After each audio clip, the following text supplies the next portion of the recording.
Hi, Anthony and Bob Barker are back, and today we're doing the next installment in our patio furniture set, and we'll be showing you guys how we made this outdoor sofa. So let's get started.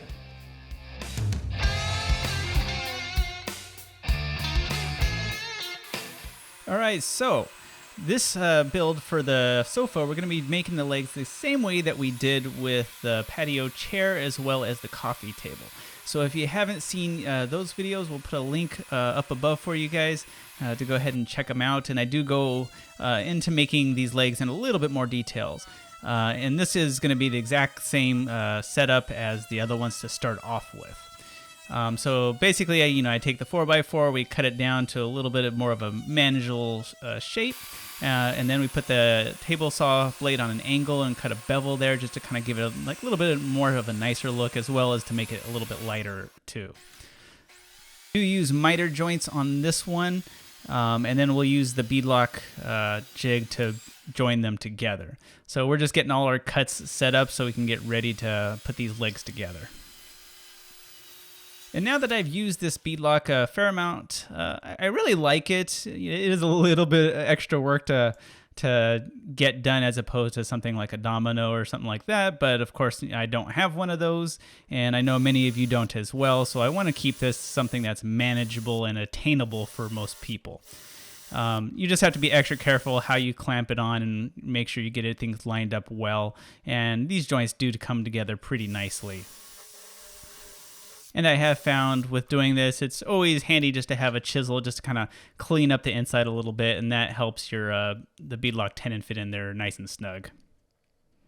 So now we're going to go ahead and get the glue up going, and we're going to be using those same coals that we used on the other builds. And I do show how we quickly put those together in the first video.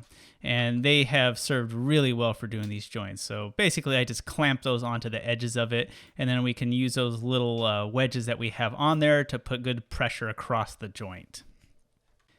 And doing these types of legs multiple times, I found that they do come together pretty well with this setup. However, sometimes it doesn't come together totally perfectly, but it's not really a big deal just because, if there's a little lip, just some extra sanding will get it nice and smooth, and it's going to look great either way.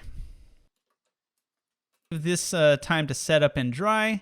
Then I get the router and the sounder, and I try to finish as much of this leg as possible before we put it together because it's just going to be easier that way. So I just do a nice small round over on the edges just so there's no kind of sharp corners, and then just extra sanding just to help with the finishing later. And of course, as you're doing the round over on the inside, you don't quite get into those little corners. So with that one, after we finish this up, we're going to just get a little block and with some sandpaper, and then we'll just do that by hand. We'll just kind of slowly work that into the shape that we want. And it doesn't really take long to do this, just a little extra elbow grease there, and those edges come out pretty nice as well. So after that's done, the next step is starting to work on the platform. Now for this one, I'm going to differ a little bit from the patio chairs. For those ones, we have the kind of the floating edge on the seat, but I didn't really trust that setup on the length of this sofa. It just made me a little nervous, so I decided I'm going to just connect it to both the front and the back legs. So to get started, we're just basically going to frame up that seat portion. And I was working on a few things at the same time, so I was kind of a little bit back and forth on this project. But now here we're back on another day, and we're finishing getting those pieces cut out for the frame. And these are just the cross supports. With that done, the next part is figure out how we're going to join everything together. Now, I don't have clamps that are big enough to put pressure on it with the beadlock tenons to keep them in place while the glue up dries. So I'm going to be using some pocket holes in conjunction with it. I know it gets a little funky, but bear with me. You'll kind of see how the setup goes, and it did turn out pretty good. So now that I had those ready, we're also getting the beadlock holes ready. And I'm being careful just to kind of make sure things don't intersect as much as possible as well. And you can see on this piece, we had the beadlock in the middle, and then I'm drilling out the pocket holes on the edges there so it doesn't go through the tenon once I put it all together. And this is going to be on the inside because my goal still with this one is to keep all of the screws as hidden as possible so you don't see any exposed screw heads on this build. So now it's time to get everything joined together. So I'm just kind of first testing it out, put some clamp on there to hold it in place. And then of course we're going to use our little square there just to make sure it's squared up good enough. And then after that, what we're going to do is we're going to be putting pocket holes in just the top and bottom hole. And the reason why I'm doing this is the beadlock tenon actually will be going through where that middle one is. So we're going to do that after we put things together. And I am using glue on all of these joints as well. So after we got this side together, now it's time to flip it around and do the same exact thing on the other one. And once again, just the top and the bottom pocket holes. So we just keep on chugging along till we get all 4 of these edges together and all in the same way. Then after that's done, we get these cross supports in. And so basically I just lifted it up on my workbench, and then I'm putting just the little pieces underneath it, and those are the same width as the slats that I'll be putting on there. So that gives me the spacing right. And then I clamp it in place, and we can just use the pocket holes on these as well, just to screw these into place. And then you can also see on the edges of this platform the beadlock holes that I'm going to be putting the tenons in and using to connect to the legs later. And speaking of the legs, of course, we got to get these ready as well. So we just carefully measure out where exactly we want these the beadlock holes, and we drill them out. And we're going to be putting 3 of them on there. We're going to be putting 2 in the front and 1 in the back. I originally planned on doing 2 and 2, but like I said, I was all over the place on doing different projects at this time. And when I made the first legs, they actually sat there for quite some time. And unfortunately, they kind of bowed in like a little bit, like kind of creating a little bit more of a C shape. With the 2 free edges coming together. So because of that, I had to alter my plans a little bit because it made the measurements a little funky. So after I got those beadlocks ready, next I'm cutting down little supports that I'm going to be putting underneath the platform. I just figure a little extra support will be helpful just to make sure this thing is as strong as possible. But I didn't want them to be too thick, just to kind of keep with the aesthetic. So I cut them down a little bit to get to the size that I was looking for. And these will be connected using the beadlocks as well. And the reason it's small enough where we're not going to be using the screws for clamps. We'll just the beadlocks and glue. And then the clamping pressure will kind of come from the pocket hole screws that we begin doing on the platform above it. And you can see here that those holes are a little bit staggered. That way it just kind of gives a little bit of a step off from the platform to the support underneath it. It looks a little nicer that way. And I did learn from the other making the patio chairs that it's just so much easier just to do the sanding at each step. So like each time I put something together, I sand it down as best I can. Of course, I still end up having to sand the whole thing down again later, but this gets the majority of it done. So now that we have this platform ready, it's time to put it together. And you can kind of see what I'm going with here. I just got some extra pieces of wood just to make this easier to set it up there since I'm doing this by myself. And first thing I did is just basically put this one side in loosely, just to kind of hold it up in place while I'm getting it glued up. So I get that like set on there, and then I put on the platform on top of those. So now we get back over to the other side that we're going to be gluing up. So I just kind of make sure everything is right where I want it. And when I'm happy with the placement of it, then we can get started with the glue up. So we're making sure we squirt some glue into the holes all over the beadlock tenon, kind of pretty much smeared it everywhere, trying to give it a good strong hold. So once we got plenty on there, next we're just going to be putting this on. So basically I'm just lining those straight up, and it actually went pretty smoothly into those holes because I was super careful with my measurements of this. And as I was jiggling around, it moved a little bit. So to keep this exactly where I need it, I just put these clamps on there temporarily until we can put those pocket holes. And then we'll be adding in the 2 pocket holes from each part of the support into the legs there, and that gives good kind of clamping pressure while all the glue up, and just a little extra strength from those as well. And then even though I apparently didn't record it, then I went back in and put in the 3rd pocket hole screw in from those side supports into the longer part of the platform. So after we got that piece, then we're basically just repeating the same process here over on the other side. And you can see this leg is the one that kind of bowed in a little bit, and that's the reason why I'm only doing one beadlock on the back just because the angle it created made the measurements really funky. So I didn't want to mess with that, but I figured this is going to be strong enough either way. So after that's done, next up is making the back part of the seat. And I'm being super careful with the measurements here since we got those legs in place. It's going to be a really snug fit to get in, so I want to make sure that it does fit and I don't have to do some extra sanding to persuade it later. And for this one, I'm going to actually be putting an angle on all of these pieces of wood, which is like the up and down supports.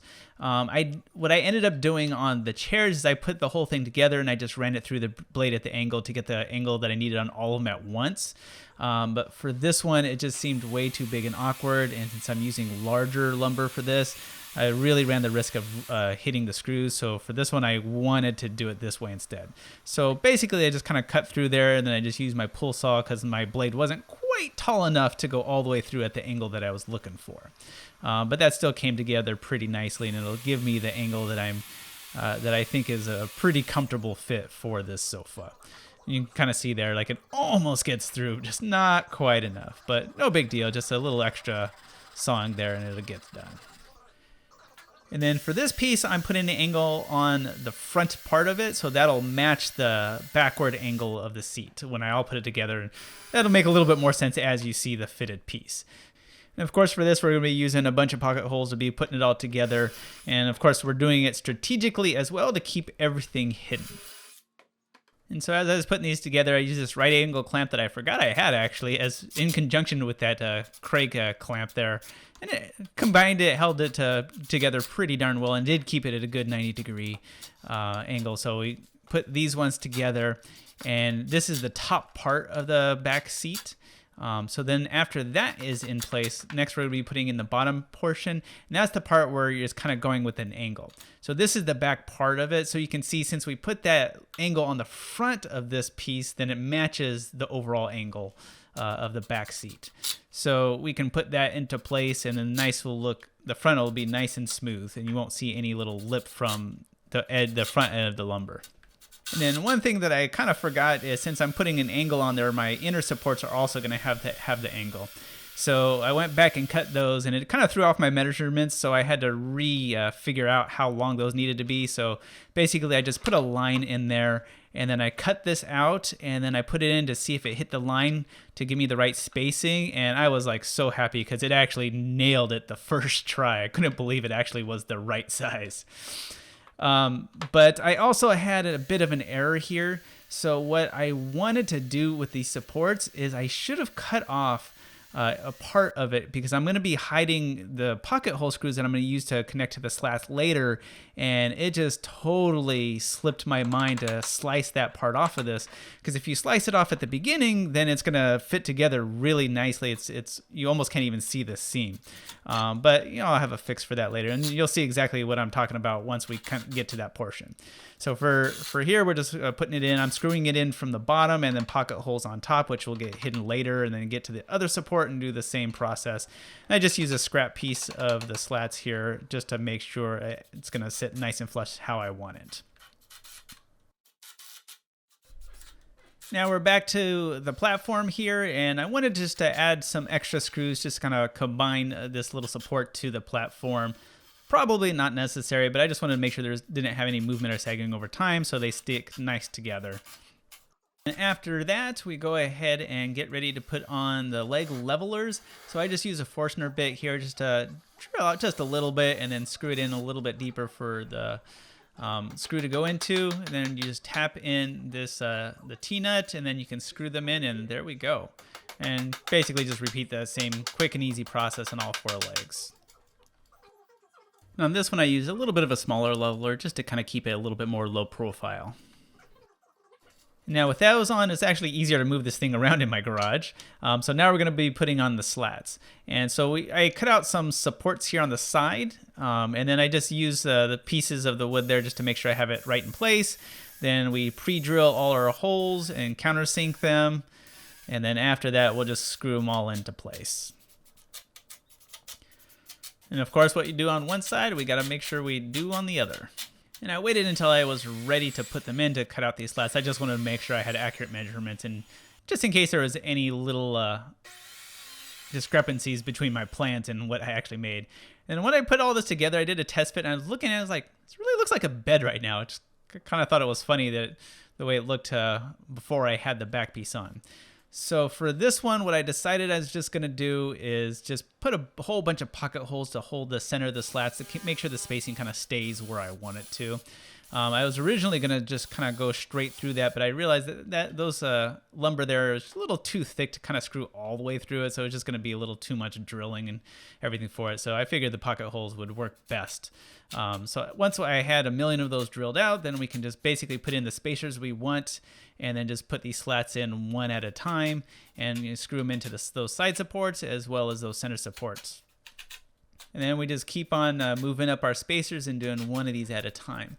Now, with the spacing of this, everything went pretty nice, although there's just a little gap in the back. Now, I initially was just going to ignore that because that part is going to, as you see here, it's behind where the seat is going to be. But after I got it in there, it kind of bugged me a little bit, and it did take a little while to get this in place because that was a pretty darn good and snug fit. But once I finally get it in place, now you can see where this gap is. Like I said, it's in the back, so it doesn't really matter, but I just cut down some of the scraps, and I'm just going to screw the lateral parts into place. In the middle part, it didn't have enough meat on there on the wood to really screw it in, so I'm just using a little bit of wood glue and then the CA glue for clamping pressure while the wood glue dries, and then put that into place. Like I said, this is completely unnecessary, but there's just little things that would have just bugged me in the end if I didn't do it.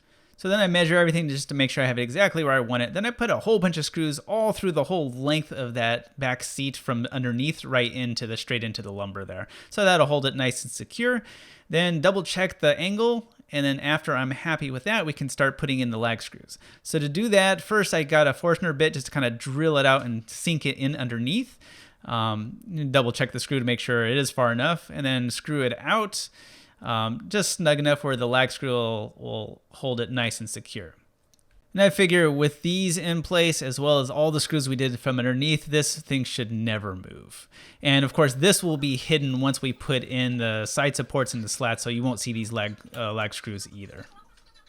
And now this time, as I'm making the side supports that we're going to be screwing the slats into, I remembered to cut off the little slice here that I'm going to use to cover all the different screw holes. So you can see how it's going to fit in really nice and smoothly once I get it into place. So we did put the same angle as we did on the other support pieces for this one, and then just using some scrap pieces to make sure I get it spaced right where I need it, and then just screw it into place, and the same thing on the other side. Now those screws are the only ones that will be visible in the end, but that shouldn't be a big deal. So then after that, I put in this back support. So basically, I just did some pocket holes right there, and I clamped it as I was doing it to make sure it stayed nice and in place. So here I'm cutting down a piece of lumber, which I'm basically just gonna shave off the edges of it, and I'm gonna be using this to cover the 1,000,000 pocket holes that I'm gonna be using on those center supports to connect the slats to. That way, those will be nice and hidden. However, it won't be as smooth as the other ones, but we'll put a little wood filler and it goes together pretty nice in the end. So this is the same process as we did for the bottom. We just get the spacers that we're looking for and just screw everything into place. And you can see there, like all those millions of pocket holes. Wouldn't it look too nice if you can see them? So after we get that in, now we're putting in these covers. So I'm basically just gonna glue this one, and this is the one that we planned for. So you can see how nice and seamless that one looks, and we'll just use some tape just to kind of keep that in place until it's dry. And then we're going to cover up these ones with these little strips that we did, and I'll clamp those ones into place. And like I said, we'll come after this is dry, and then we'll add a little bit of wood filler and sand it down. So after that's all done, I just finish a little bit more round over just on the edges that need it. There wasn't too many since we had already prepared this earlier. And with that done, next we're getting ready to get it finished. So first I just kind of get all of that dust off, because I did do one final sanding. Just kind of spray it off, and then I use a tack cloth to get all the extra little bits out of it. And we're going to be using the same exact stain as we did with the other one. It looks a little bit more reddish on the first application of it, but after a little bit of time, that color kind of mellows out a little bit, and I think overall it looks really nice. And once that's done, then we can start doing the spar urethane finish. And we ended up doing multiple coats of that, which is some light hand sanding with 220 grit in between a few of those, and it got a nice, smooth, good finish on it. And then once we moved it in the backyard, Bob Barker had to test it out, make sure he was the first one on it. So when he's done, then we were able to just kind of set it up in our patio area there. All right, and that's the build. We're super happy with how it came out, and of course, Bob Barker does approve, so that's always very important. And we do have detailed plans available if you're interested in making this, as well as for the entire set. And we'll see you guys in the next video where we'll be doing our end tables. Till next time.